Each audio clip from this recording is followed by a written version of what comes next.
All right. Well, good morning, everyone. Welcome to today's Explore Classroom event. My name is Joe Grabowski, and I will be your host for today. I want to give a quick shout out to the classrooms who are starting to tune in live via YouTube. So we had planned to join with Hernani Oliveira today. He was going to join us from the UK, but for whatever reason, we haven't seen him yet. So could be a time zone. Maybe he's not feeling well. Maybe there's a technology issue. I don't know. I will try to get to the bottom of it. But for today, we're going to take a little different route. We're still going to explore some science and a really cool expedition, but we are going to dive into the deep sea. So I am a science educator. I run Exploring by the Seat of Your Pants, but I also am a National Geographic explorer. So I get to every once in a while go out and do some really cool expeditions with some really cool science and some really cool explorers around the world.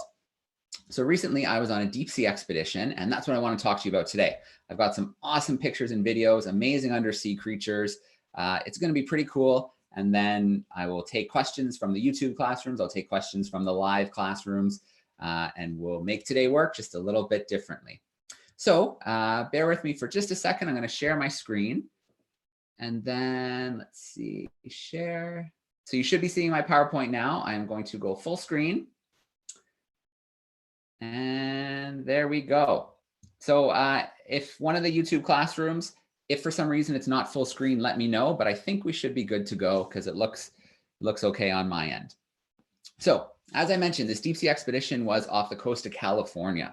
So as a scuba diver, I've been diving for over 10 years. And of course, if I'm going to go somewhere like California, I'm going to do a little scuba diving before the expedition. So this, what you're looking at, looks like a little bit of ocean. But if you look down at all these little plants here, this is a kelp forest. So basically you can see a forest on land in the background. Well, here's a forest in the ocean. Now it might not look like much, but when you're in the water, this kelp is 30 and 40 feet high. It grows incredibly fast, and it's home to a huge range of biodiversity. It's pretty awesome. So I've got a little video here of myself and another National Geographic explorer. We're diving together. We're in the kelp forest, and we're just flying the National Geographic flag because we thought that was pretty cool. So I'm on the right, and then that's Tim White, another explorer. He is on the left. So we had an awesome time diving in the kelp forest off the coast of California. Now, California is also famous for redwoods. So redwoods are some of the largest trees on the planet. So I had to check those out. And you can see from this example, this picture here, there's some really big trees, but this is nothing. They get way bigger than this. These are just some of the biggest ones that we saw that day. Now, my friend lives on the ocean. He has a place there, and we waited until the tide went out, and we went tide pooling. So if you don't already know, the ocean rises and falls twice a day. There's a low tide where the ocean goes out from shore, and there's two high tides where the ocean comes in. And tide pooling is when you go down when the tide is low. So the ocean waters run out a bit, and there's little pools left behind full of sea creatures. So we got to see some pretty awesome creatures in these tide pools. This is a crab hanging out in the tide pool. Here's a sea anemone. And so these anemones, they have stingers that they use to stun their prey. And if you lick one of them, which is kind of weird, it makes your tongue tingle. Here is a bat star. So you can see this one's out of the water, but they can move around a little bit, and they can, especially at night, it's not too big of a deal if they're out of the water for a little bit. Here's another cool crab species. But then my favorite thing to find. So I've been diving in some cool places. I have seen octopus in the Galapagos. I have seen octopus in Mexico, and they're always usually pretty big, you know, about the size of a dinner plate, and then add their legs on. So they're pretty big. So I was pretty excited to find this guy. Check this out. Look how small this octopus is. Little octopus living in the tide pool. And then I've got another picture here that shows it a little closer up. So you can get a look at just how small this little octopus is. You can see its two little eyes there. Pretty darn cool. So a lot of fun before the expedition started. Got to do some really cool things with some friends there. And then it was time to get on the expedition. So this is where I met the ship. This is San Francisco. So you can see this picture of downtown San Francisco. And then I have a really cool picture of the Nautilus. So this is the exploration vessel Nautilus. This is a famous ocean explorer, Bob Ballard. He discovered the Titanic. He discovered hydrothermal vents. This is his ship. And for 6 or so months a year, it is traveling all around the Pacific Ocean right now, doing all kinds of amazing research with engineers and scientists and ROV pilots and navigators and crew on board of the ship. So it's like a little city on board of the Nautilus. And I got to spend 10 days out at sea on the Nautilus. And I want to tell you a little bit about that expedition now. So we left San Francisco. You can see the city in the background. We're going underneath the Golden Gate Bridge. And then I've got another little picture kind of looking back at the bridge as well. Super cool. Now, what were we doing? Well, we are exploring the deep sea. So we are exploring areas that have never been visited by humans before. Humans have never seen some of these areas before, and they're really deep, 3 and 4 kilometers deep. So humans definitely can't go down there. When I scuba dive, 200 feet is about the max that most scuba dives would ever go to. Most of them, it's much less than that. So 3 or 4 kilometers is pretty darn deep. Now, some of you might know that we have better maps of the moon. We have better maps of Mars than we do of our own oceans, of the sea floor. So only about 5% or so of the sea floor has been mapped in great detail. So we are exploring an area of the ocean that had never been explored before. And to do that, we sent robots. So you are looking at a remotely operated vehicle, or ROV for short. And this one is Hercules. Hercules weighs 5,000 pounds. Hercules costs over $1 million. And Hercules is covered in high definition cameras, lights, grabber arms, as well as containers to put in samples of rock, samples of marine life, all kinds of things that we can find on the bottom. So this is what we would do. We would lift Hercules off with this big crane, slowly lower Hercules into the water. You can see this tether here that attaches Hercules to the ship and gives it power. And then there Hercules is. We've dropped it into the water. Now, this particular dive was over 36 hours. So Hercules spent 36 hours at the bottom, driving around, video, pictures, collecting samples. Really cool. And then this is Hercules' partner. This is Argus. Argus is another ROV. You can see it looks a lot different, but it's still got a big camera on it. It doesn't have any grabber arms. And Argus's job is to be Hercules' buddy. So it's connected to a cord to Hercules as well. And what it does is 2 things. It gives a bird's eye view of Hercules to make sure it's not going to get stuck under a ledge or in a fishing net or something. And then it also takes the movement of the ship. So if you can imagine, we're on the ship and it's moving like this, up and down, up and down. If the ROV was being moved up and down, up and down, up and down, well, it could break the cord, and we're not going to get very good video if the ROV is going like this the whole time. So by having Argus take that up and down movement and then a loose cord to Hercules, Hercules can stay nice and still, nice and steady, and send us up just awesome high definition video from the deep sea, and we don't have to worry about it moving around too much. So here was our exploration area. This is the Monterey Bay National Marine Sanctuary. So it's this red line all around the coast of California as a protected area. And then there's this other little piece down here. So this is San Francisco. This is where we left from. So we went out under the Golden Gate Bridge. This is Monterey Bay. So I was diving in this area and those pictures I showed you earlier. And then this is where we spent our time. Davidson Seamount, an extinct volcano, about 3 to 4 kilometers deep is where we were diving. And you can also see there's this really cool trench here, this really deep sea canyon that runs out from Monterey. So it's a cool area to explore and an important area to protect. Now, what did we see? What were we doing? Well, a few things. We wanted to see what kind of animals, what kind of species, what kind of marine life was living in the marine sanctuary, because the more we can show, the more likely it'll be protected and stay protected.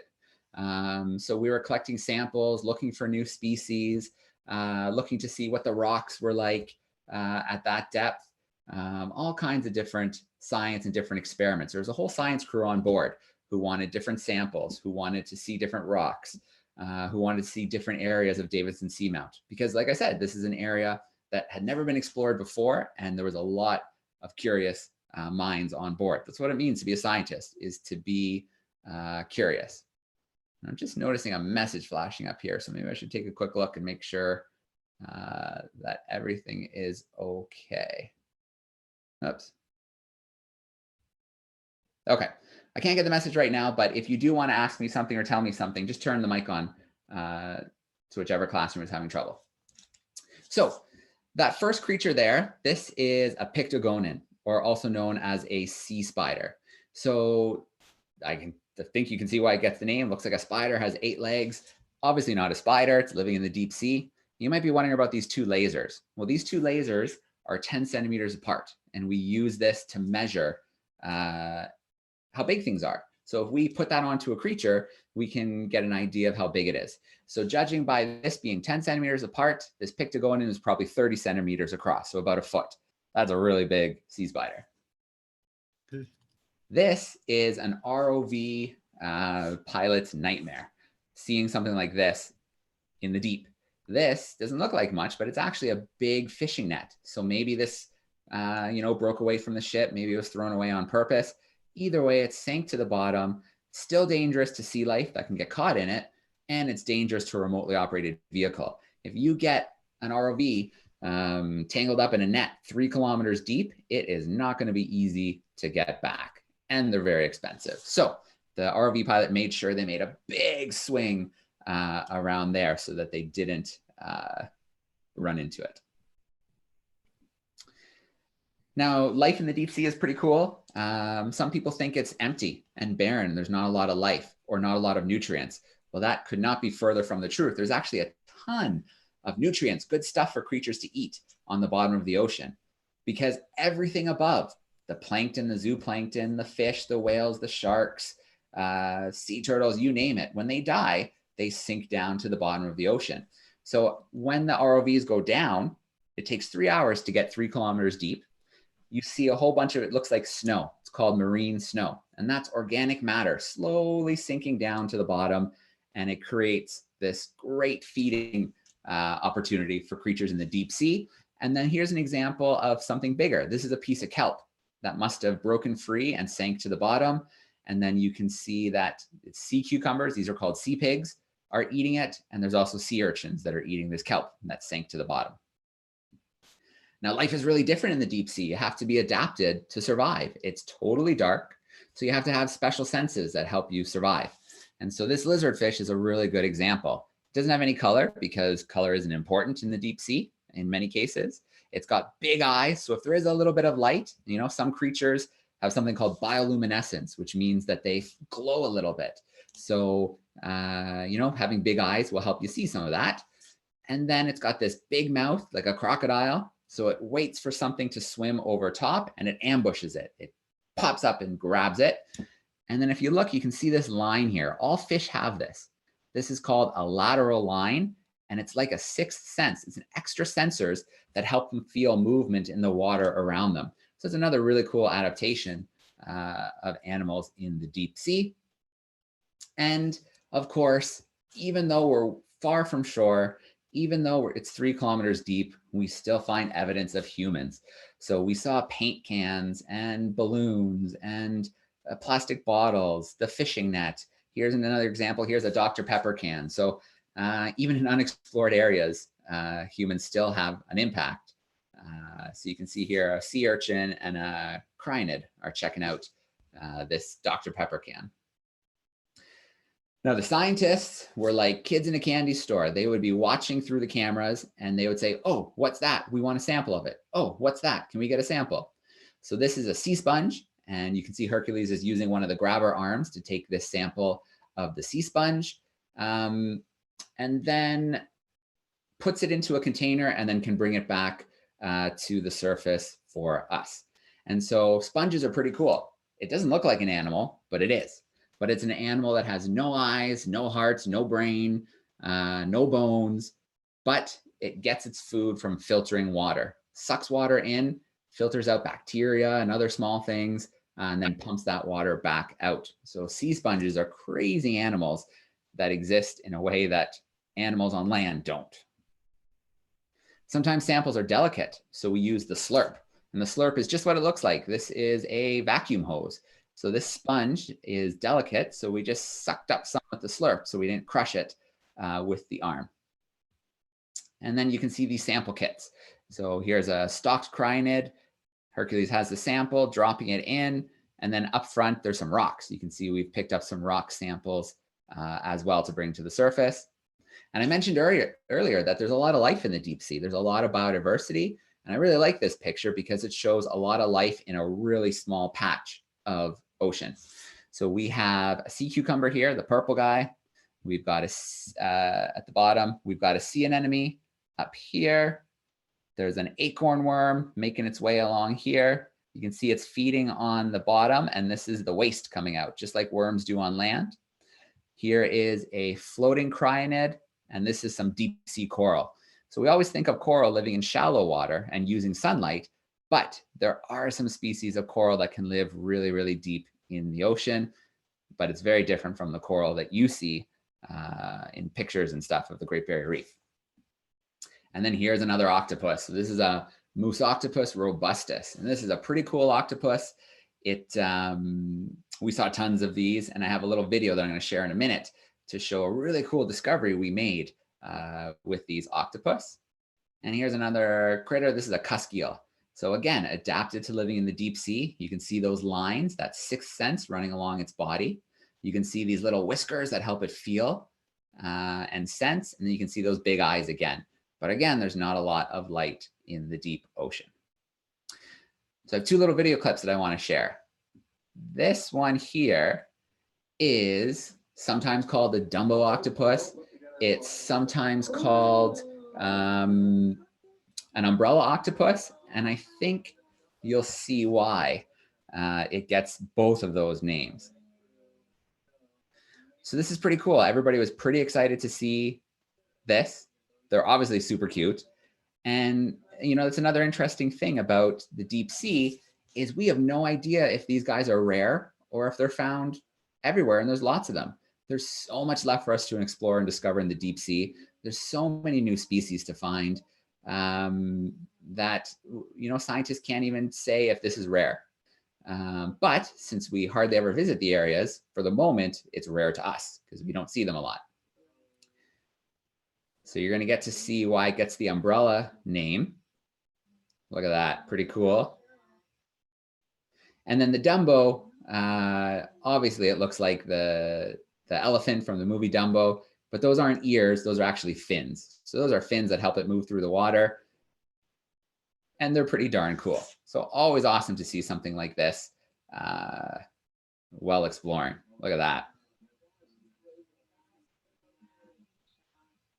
All right, and the second video I want to show you, this was crazy. So after the ROV was underwater for about 35 or so hours, we were getting ready to bring it to the surface. We thought we'd seen everything we were going to see for this trip. And then we noticed this group of octopus all turned upside down. And we thought, what are they doing? So we got in closer to try and figure out why they were all flipped upside down in this group. And if you look really closely, you can see eggs under there. So these are probably female octopus.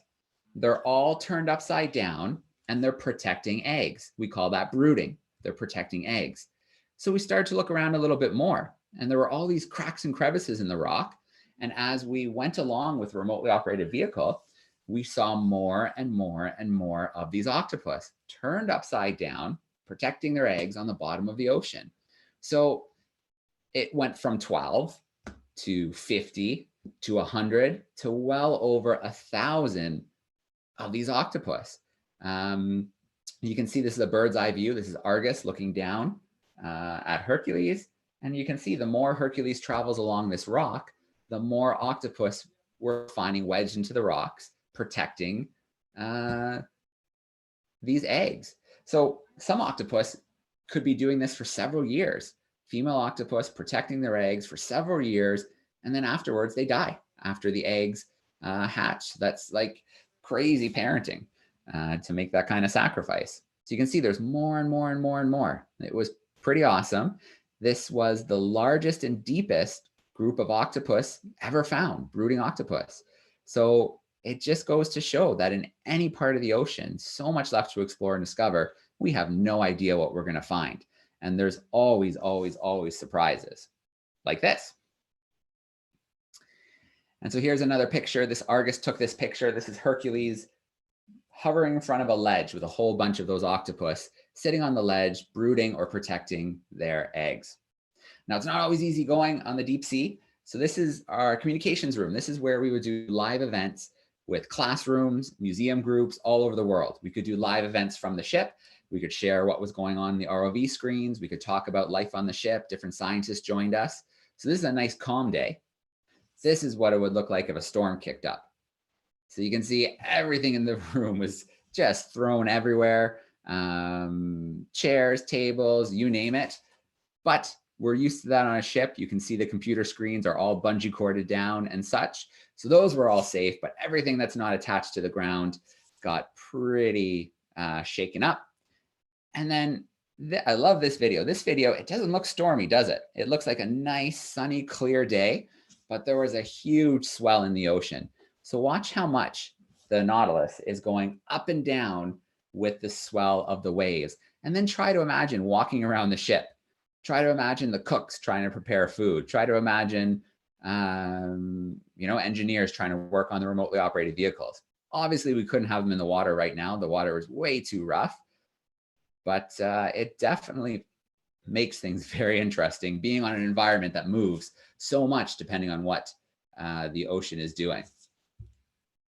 So a lot of times when you look around the ocean, when you're on a ship, you don't see anything. It looks like just a desert of water and no life. But then there's times when the whole ocean can explode around you. So I want to share this little video and watch this one carefully. These are dolphins. Out of nowhere, this pod of probably hundreds, maybe even thousands of dolphins appeared. And if you watch the video, you can see them swimming around the ship. You can see them jumping. And every white splash that you see is dolphins. So, and this is on both sides of the ship, this is happening. So look, as far as you can see white splashes in the water, and then you can see these little Pacific dolphins jumping. So sometimes you could go for days and just see nothing but open ocean. Then suddenly 1,000 dolphins surround the ship, and then they disappear again just as fast. So look at that. As far back as you can see those white splashes of these little dolphins chasing the boat, jumping. Maybe they were hunting. You know, dolphins are curious. They're smart. They like to ride the waves that ships make. Really, really cool. And so I have one more picture that I want to share today. It just so happened that I was on board of the ship for Halloween. So we've got this little picture of some of the scientists who are dressed up for Halloween. And then you can see here that my son, his name's Finn. He's 7. He loves Pokemon. So I found a Pikachu costume in San Francisco. And then I put a little dive mask on top. So I was Scuba Chew. So I thought that was pretty cool. I mean, he liked it too. I was able to have a chat with him from the ship. All right, let us come back from that slideshow. I'm going to stop the screen share. And I should be coming back onto your screen now. Give me a wave if you guys can see me again. Perfect, perfect, perfect. All right. Well, now it's time for the best part. I'm excited to take some of your questions. I hope that that was interesting for you, that it was exciting. You got to see some pretty cool things. But now I'd really like to take some of your questions. So again, I want to give a quick shout out to our YouTube classrooms who are still tuning in. Thanks for tuning in with us. We've got Mrs. Corbett's group in Timmins, Ontario. Looks like a grade 6 class. Another group in Timmins, or sorry, saying hi to Timmins. They're from St. Catharines, grade 7 and 8 students. Ms. Eccles are joining us. So send in some questions via the chat and I'll make sure I work some of those in. But let's start off with a quick visit to New Jersey. Ocean City, grade 6 is hanging out with Mrs. Weaver. Let me get that microphone turned on. There it is. How we doing, Ocean City? Hey. All right, who's got a question for me? Me. What was the most unique animal you saw on an expedition? Ooh, the most unique. Well, let's see. Obviously on that deep sea one, the Dumbo Octopus or the Umbrella Octopus, depending on what you want to call it, was pretty awesome. And, you know, not a lot of people get to see them. So that was pretty cool. But if I had to pick unique, I was in the Galapagos a few years ago, and the Galapagos are these little islands off the coast of Ecuador, about 1,000 miles off the coast. They're on the equator, and growing up, I read about giant tortoises, and I really wanted to see them. So giant tortoises are just like they sound. They can be really big. Before humans hunted them, they were big enough to ride on. So it was really cool to see giant tortoises in the Galapagos. So very cool, really good question. All right, let us jump to our next group. Mrs. Kalem's group, they are joining us from Winnipeg, Manitoba. Looks like some grade 5, 6 students. How are we doing, Winnipeg? All right, who's got a question? We have a question. Go ahead, Dixie, just scan. So, have you guys ever followed a undersea life while it's moving around? Have we ever followed? Okay, that's a really good question. So, they're on this expedition, no, because we couldn't move very fast. The ship would be moving at the top. The ROVs were obviously moving slower. So not really good for following creatures. But at National Geographic, I know some really cool engineers and scientists who are building things called critter cams. And critter cams allow us to see life in the deep sea in a totally different way. So they've put critter cams on penguins, little cameras that they strap onto them. They put them on penguins, they put them on sea turtles, they put them on sharks, they put them on whales. And well, it's really cool. And it allows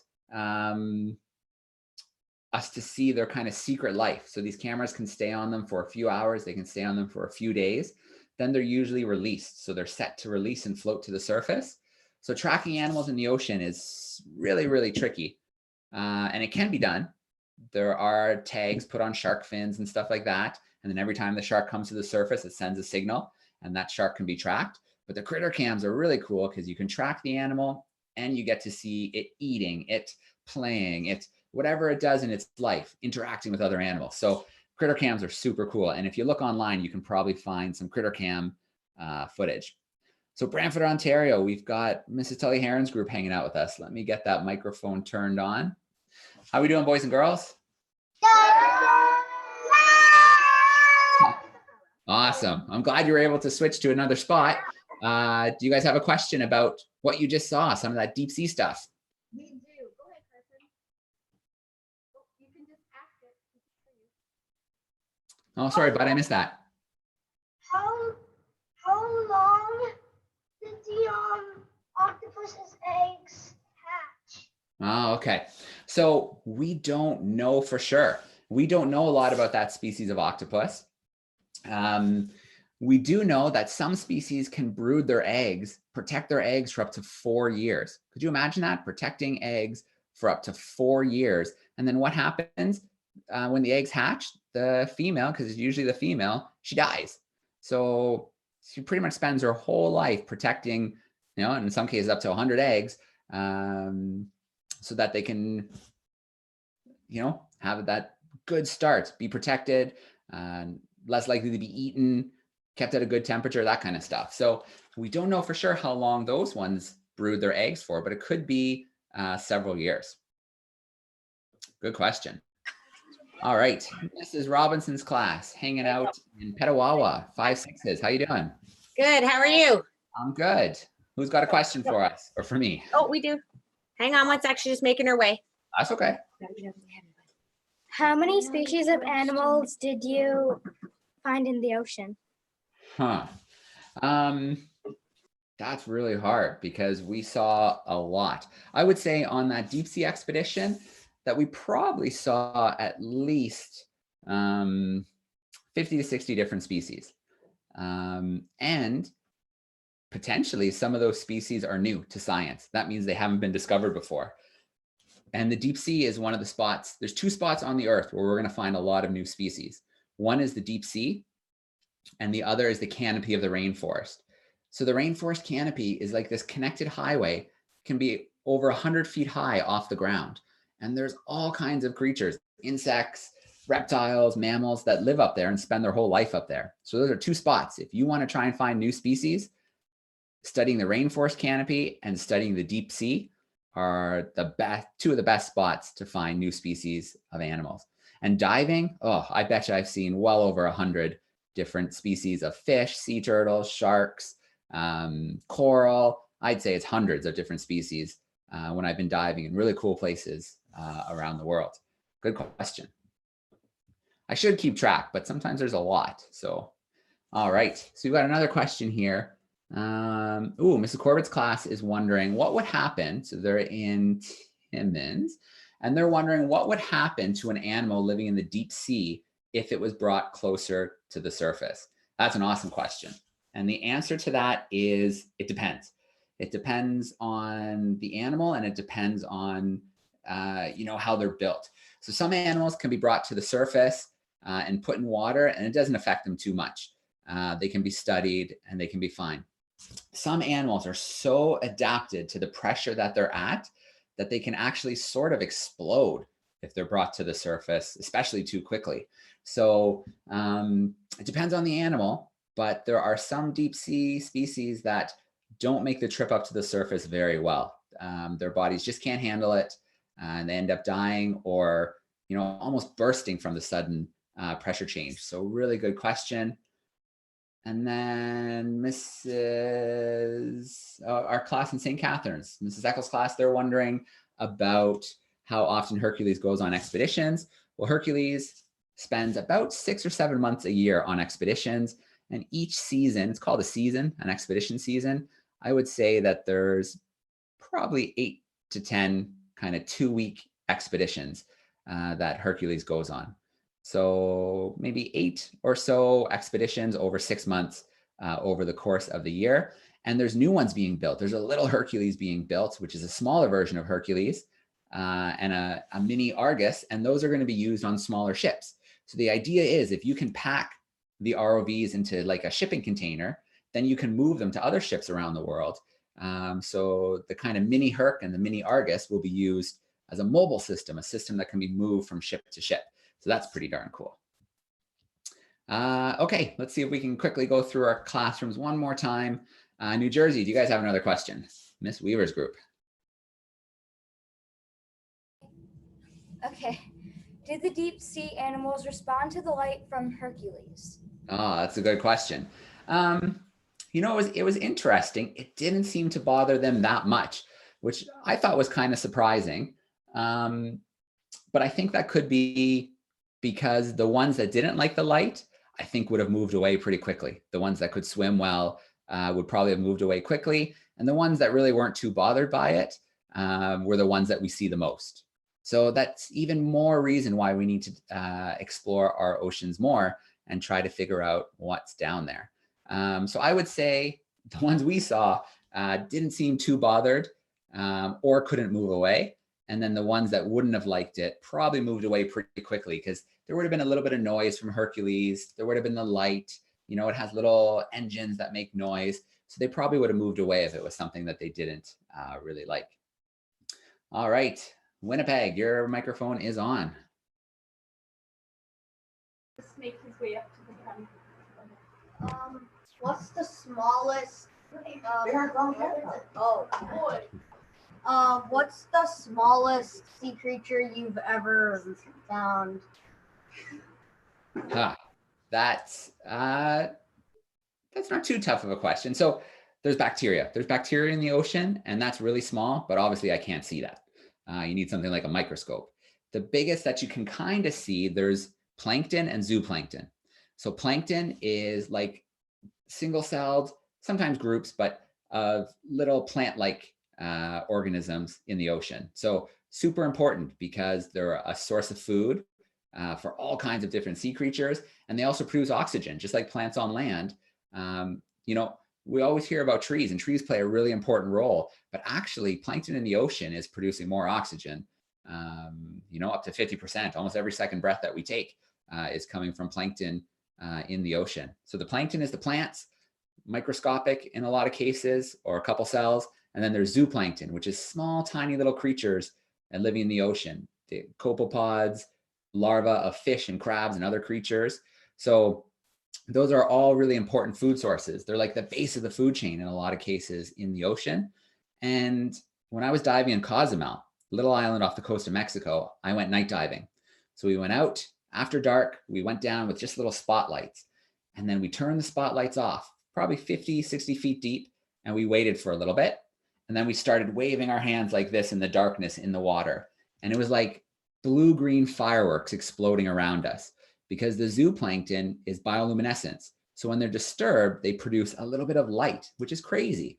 And so in this total darkness of the ocean, we could wave our hands around and it was exploding in these colorful fireworks, these blue-green fireworks. It's one of the coolest things I've ever seen. And you see that with ships sometimes too.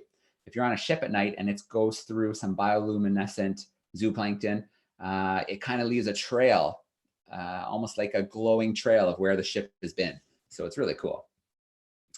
Mrs. Tully Heron's group, do you have another question? How long does a dolphin live? Huh, that's a really good question. And I don't really study dolphins, so I don't 100% know the answer. I know that they can live for a while. I'm thinking 30 to 40 years, but I am going to do what any good scientist would do and double check on Google, because it's, nobody knows everything.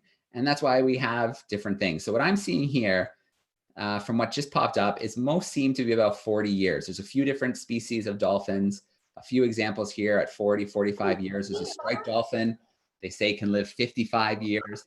Orcas, which are technically a type of porpoise, killer whales, can live 29 years. So yeah, looks like around that 40-year mark seems to be the average that's coming up for dolphins. So really good question. And sometimes you have to look for an answer if you don't have it right away. Mrs. Robinson's class, do you guys have another question? What was your favorite animal species that you found while scuba diving? Well, scuba diving. That's a hard one. I got to see a lot of cool things. It was really neat. I was visiting these islands in the middle of the Pacific Ocean called Fiji. And I was doing some diving and got to see a sea snake. So just like there's snakes on land, there's some snakes that can live in the ocean. There's a few different species. So they have to breathe air. And if they want to lay their eggs, they have to come onto land as well. But they spend most of their time living in the ocean. Their tails are a little bit flattened, which helps them move through the water. And then they hunt on the coral reefs, and they're also very venomous. Lots of sea snakes, their venom is strong enough to kill a human. They have a lot of venom. But I saw this beautiful bandy. It was black, white, black, white, black, white, like a stripe pattern all the way down the snake. And it was really cool to see because I'd never seen a sea snake before. And, sea snakes are very calm. To get one to bite you, you'd probably have to grab it and shake it all around before it would do that, because most species that have poison, they don't want to go around biting people. It's like a last resort. It's expensive for their bodies to make poison. It takes a lot of energy. So if they don't have to use it, they don't want to use it. So this sea snake was swimming around. It was really curious. And at one point, I even just put my hands like this and it swam through my fingers, which was pretty cool. But at no time was it like angry, because I was pretty much just relaxed and leaving it alone.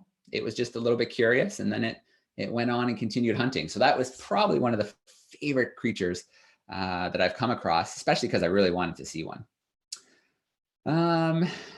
Let's see. Okay, one more question from online. They're wondering how the funding is found for these expeditions. Well, it costs a lot of money. It can cost millions of dollars for a single expedition.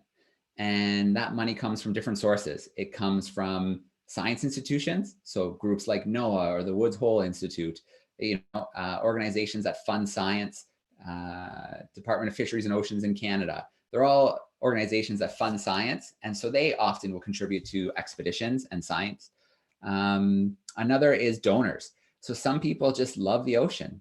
Some people have money and they donate money to these expeditions. So most of it comes from government agencies and other organizations, but it can also come from private donors who are just passionate about the ocean and want to know more.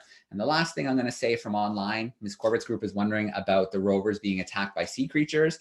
And not that I've ever heard of, but one time, and if you go to nautiluslive.org, so nautiluslive.org, you can find videos from past expeditions.